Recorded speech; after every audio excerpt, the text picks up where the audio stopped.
Hi, this is Sabina for Follow Your Heart Project, and today we're interviewing our good friend Sara Pitta. Hi, Sara. Hi, Sabina. And today we're in our beautiful garden in East London, and as you can see, the weather is really London weather. London, 100% London. All right, well, Sara, welcome. And the reason I wanted to interview you is because you're such an interesting professional. Oh, thank you. You're a cartoonist and also a sensory designer. Now Yes. that's something that caught my attention immediately. What is a sensory designer? What do you do? Basically, a sensory designer is someone that when he's designing something, he concentrates on the feeling that he wants to have at the end. So not on the result, but on the process behind it. So if, for example, I'm gonna plan an event, I think, okay, let's say, for example, I want a soft event. What kind of soft sounds would I use? What kind of soft light would I use just to get really that specific feeling? And I use that also when I draw my cartoon. So you're involving the five senses. Definitely you are. You're more aware on what you're doing. Ah, that's really fascinating. So how did it come about? How does one become a sensory designer? I stumbled into a school, it was in Milan, it was called Università dell'Immagine, and it was such a fascinating experience lasting 2 years. Okay, great. Is this something you always wanted to do? Never. I didn't have a clue about that, and it just happened. Okay. How did you come from school in Milan to Yes. London? How did that journey happen? That journey happened that I was looking for a new kind of life and a new way of living, and I thought, well, London seems a place where anything is happening, and it is. London is, yes. It is. It is the place where everything's happening. Okay, so you came to London how long? 1 year ago. A year ago. Yeah. So how has it been so far? What's the biggest challenge that you Oh, found? well, it's overwhelming. Well, even this weather, yeah, to be honest.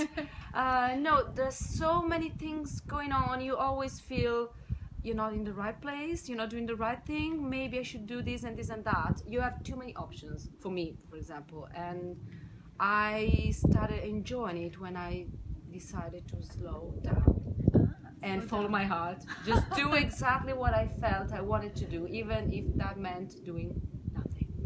Wow. Well, doing nothing in London is quite a challenge. I completely agree, it is.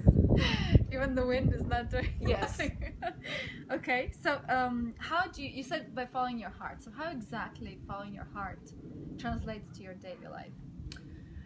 Well, I try not to judge myself, even when I feel I want to do something quite silly. Can I say that? Absolutely. And I try not to listen to other people's advices, which is really bad. But I feel that when you're confused, you tend to ask, other people, what should I do? What should I do? And you never get the right idea. The best ideas comes just when you stop and you listen what you really want to do, even if you don't like the answer. Wow, especially if you don't like the answer. Especially if you don't like the answer, but you feel somehow that that's exactly what you have to do. Well, when people give you the good advices, you feel that there's something out of tune deep inside of you. Okay. So what has been the biggest lesson? Don't try to do too many things and don't struggle. The best things come naturally, I think. Okay, all right. Do you have any advice for people who are just starting to follow their hearts? Oh, yes, you are right. You are right. No matter if people tells you, what? Are you sure about that? That sounds really strange. These are all questions that prove you are on the right path. Okay, Sara, thank you so much for coming. Oh, would you mind if I show you that before when we were talking? Yes. I was draw a custom comic for you, and thank you.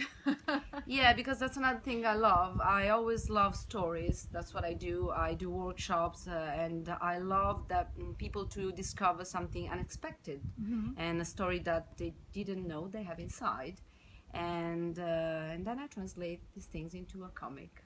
Okay, so I'll show it to you. Please show it to me. I'm very curious. Bye-bye. Oh, but I thought it was a close-up. Just do a close-up of these then.